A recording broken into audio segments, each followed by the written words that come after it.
Doctor బాబా Ambedkar sir ఏమంటే మన తక్కువ పొలంలో నుంచి పుట్టిన వ్యక్తి. మొట్టమొదటిగా మన పేదవాళ్ళలో కల్లా చదువుకొని అనేక కష్టాలు పడి వాళ్ళ అమ్మ నాన్న కట్లు కొట్టుకునేవాళ్ళు.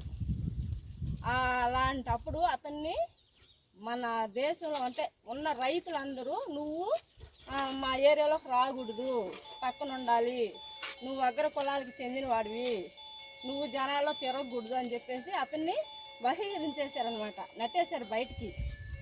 ఆ సిచ్యువేషన్లో అతను గుర్తు పెట్టుకొని ఇలా ఎందుకు మమ్మల్ని తీసేస్తున్నారు, కాబట్టి నేను చదువుకొని, అంటే ఆయన చదివిన చిన్న చదువు కాదు, ఫస్ట్ లాయర్గా చదివి ఇంకా అతను అనేక విదేశాలకు వెళ్ళి ఆయనకి రాని భాష లేదు. మన రాజ్యాంగాన్ని ప్రపంచంలో అంటే ఆయన పుణ్యమే. ఆయన బాగా గుర్తుపెట్టుకోండి.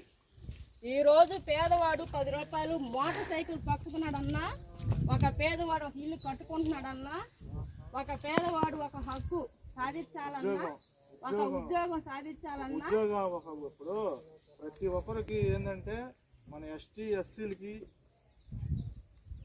తక్కువ కులాల వారికి ఈరోజు ఉద్యోగాలు రావడానికి, చదువుకోవడానికి, మనం ధైర్యంగా నిలబడడానికి కూడా ఈరోజు ఎవరు దానికి మనకి హక్కులు ఎవరి వల్ల మనం ఇంత ధైర్యంగా జరుగుతున్నాం? బాబా సాహెబ్ డాక్టర్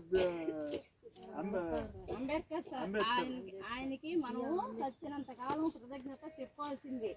ఎందుకంటే అతను రాసిన రాజ్యాంగాన్ని ప్రపంచం అంతటా తిప్పి ప్రతి ఒక్క అధికారి చేత ఈరోజు దండం పెట్టించేంతగా చేసిందంటే అంత మార్పును తీసుకొచ్చాడు మన రాజ్యాన్ని. అంటే మేము చదివే చదువు కానీ, ఈ పిల్లలు చదివే చదువులు కానీ అవన్నీ అతను రాసింది.